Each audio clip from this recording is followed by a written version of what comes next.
China using financial leverage to expand Pacific influence, analysts warn. The Chinese regime continues to weaponize its debt trap diplomacy to displace Western influence and assert dominance in the Pacific, even though its new loan deals have declined in recent years, experts warn. Beijing's strategy has now shifted toward smaller, locally targeted initiatives in the Pacific, according to a report published by Australia's Lowy Institute on July 28. The pivot comes as a stumbling Chinese economy leaves the regime with fewer foreign exchange reserves to fund overseas activities, according to Grant Newsham, a retired U.S. Marine officer and former U.S. diplomat.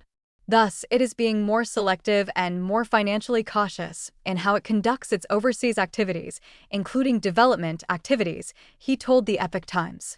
Newsham noted, however, that the objectives of the Chinese Communist Party have not changed, as it seeks to integrate itself into the Pacific Islands.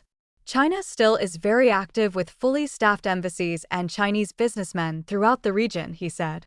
The decline in financing was part of Beijing's broader reevaluation of its global aid programs and shifting diplomatic calculations, according to Richard Herr, an adjunct senior lecturer in the Faculty of Law at the University of Tasmania in Australia.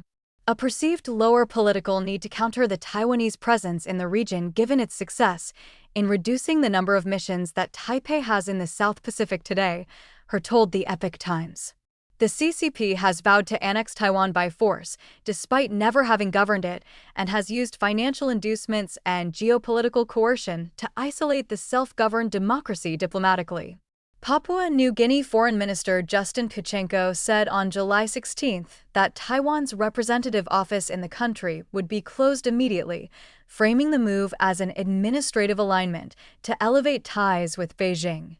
Economic aid as leverage.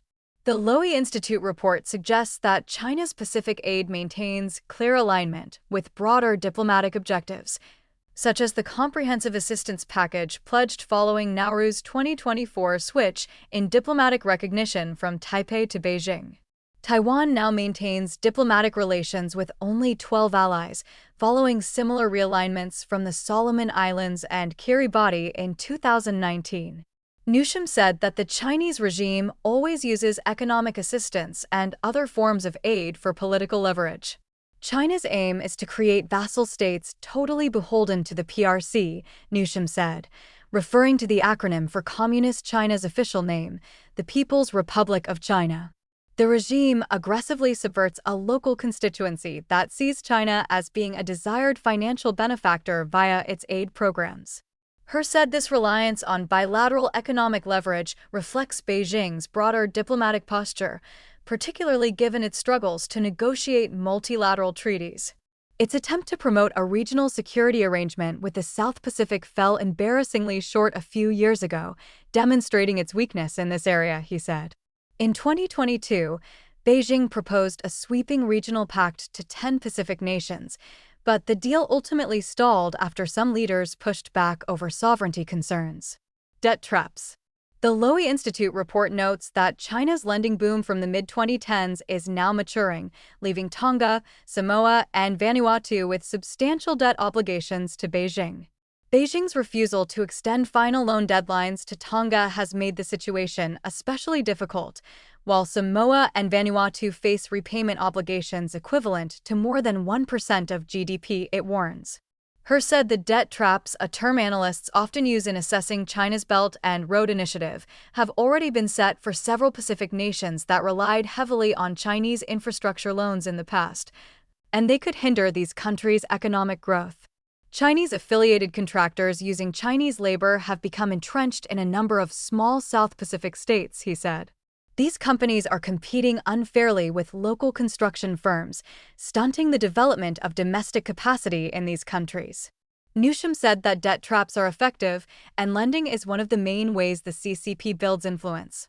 It is in the Chinese toolbox and is used often, he said. Corruption, bribes, and payoffs are another tool, along with sometimes building public buildings, roads, ports, and even houses for prominent officials. Building psychological dependencies among key constituencies and important locals who come to see the CCP as the better option is equally crucial, according to Newsham. China's aim is domination and also displacing Australia and the West, he said. Countering China's influence.